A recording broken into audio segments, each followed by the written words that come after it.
Lucia lees. Hallo liewe lesertjie, vandag lees ons 'n boekterstorie Mevrou Pikkewyn se Perfekte Paleis, geskryf deur Helen Brein met illustrasies deur Celeste Beckerling en ontwerp deur Arthur Atwell. Kom lees saam. Ek wens ek het 'n huis gehad, sê mevrou Pikkewyn. Ek haat dit om tussen die rommel te woon. Liewe mevrou Pikkewyn, sê meneer Pikkewyn, ons sal vir jou 'n kasteel bou. Die Pikkewyn gesin spring aan die werk. Die sand laat my juk, mor sussie. Die afmetings is verkeerd, sê Boetie. Ek's honger, sê Pikkie. Mevrou Pikkewyn sug. Sy moet al die werk doen. Uiteindelik is die kasteel klaar. Maar die gety kom in en spoel dit weg. Ons sal weer probeer, sê meneer Pikkewyn. Kom kinders, ons gaan vir mamma 'n herehuis van klip bou. Die Pikkewyn gesin spring aan die werk. Die klippe is swaar, mor sussie. Die afmetings is verkeerd, sê Boetie. Ek's nog steeds honger, sê Pikkie.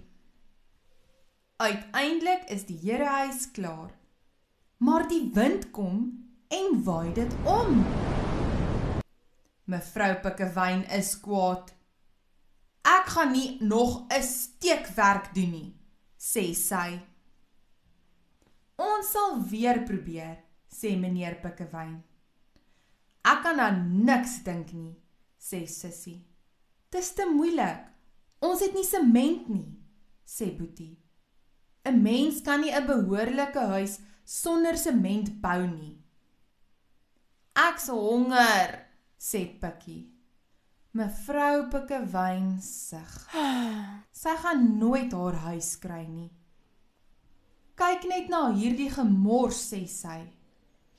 Toe kry mevrou Pikkewyn 'n blink plan. Boetie, gaan haal jy hout, sê sy. Sissie, gaan soek jy nette. Pikkie, gaan haal jy plastiek. Meneer Pikkewyn, gaan kry die hamer.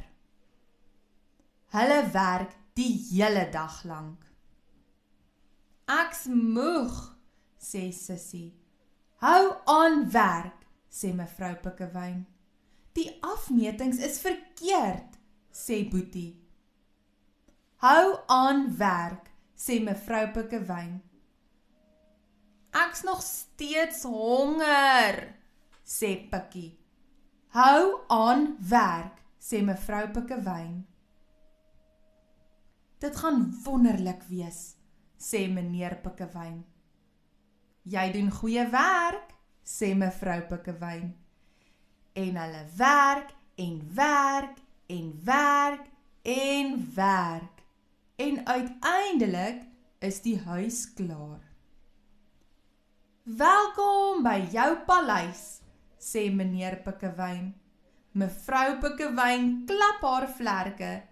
Dankie, sê sy.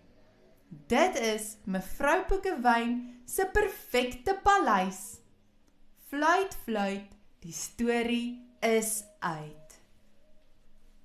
As jy van die storie gehou het, druk die duimpie, deel hom met jou maats en volg ons vir nog lekker stories. Sien jou volgende keer saam met Lucia lees.